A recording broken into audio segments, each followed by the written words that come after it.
Part of the process, and when we analyze data, the DNA that comes in, we compare it to the other 5 million people in the database. And depending on how much DNA you share with any other individual, so it really depends on how much DNA you share with another individual, and then you have to plug in some additional information to figure out where they fall, because there's not an exact science of, hey, you are an aunt or uncle to this person, because we don't know that person's date of birth, or they haven't shared that out. And so it could be an aunt or an uncle or a niece or a nephew. So there is that range to, because of how much DNA you share, and then you have to provide additional information to then clarify what side of it are they on. Are they male or female? Are they, were they born, are they older than you? Are they younger than you? To kind of determine where they fall along in that relationship. Because this test is strictly just how much DNA you share. And then you have to, kind of dig in a little bit more to figure out where they fit in your family. It's all based on genetic inheritance. So the DNA you've inherited from your two parents, it really they determine what they pass on to their children. And they could, decide to pass on a little bit more from one side of the family than the other. What we do know is that kids get exactly 50% of their DNA from mom and 50% from dad, and it shuffles down from each generation. So the mom could potentially, pass on, out of that 100% of her DNA, she could pass on any combination of that 50%.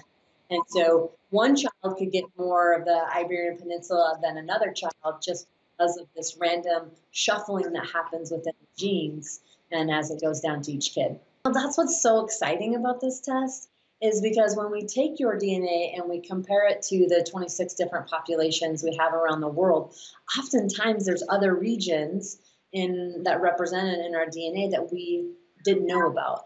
And it's because it's tying into population research. So it's research that's been done today. And when we compare you to those 26 different regions, we give you your unique ethnicity estimate. And so it could vary from what you know to maybe a few regions that you're surprised about. But this data is actually going back about 500 to 1,000 years ago. So oftentimes it's regions we're not familiar with, because it's going beyond the traditions or the stories that have been passed on verbally to us, and taking us, deeper into our past with the ethnicity estimate. And so, yeah, you potentially could find other regions you just weren't expecting, because it's an ancestor, as they moved around, they took their DNA with them, and therefore you could have regions that you weren't expecting. Sometimes you'll get a family, say your family comes from Great Britain and your family's lived there for, years and years and years and years, and you haven't really mixed with any other populations. You potentially could be 100% Great Britain or 100% Irish or something like that. This is an ethnicity estimate.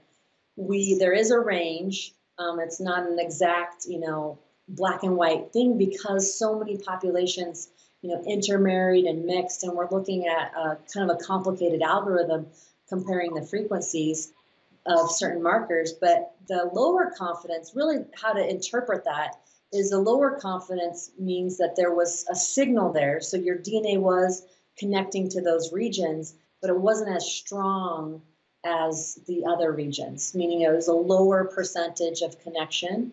And so the confidence, we want to let you know about those regions, but that we're less confident about them because of the amount of DNA that's being connected to that region. For genetic communities, one of the interesting things, and people are using genetic communities to figure out how they fit into this historical history part of the migrations all over the world.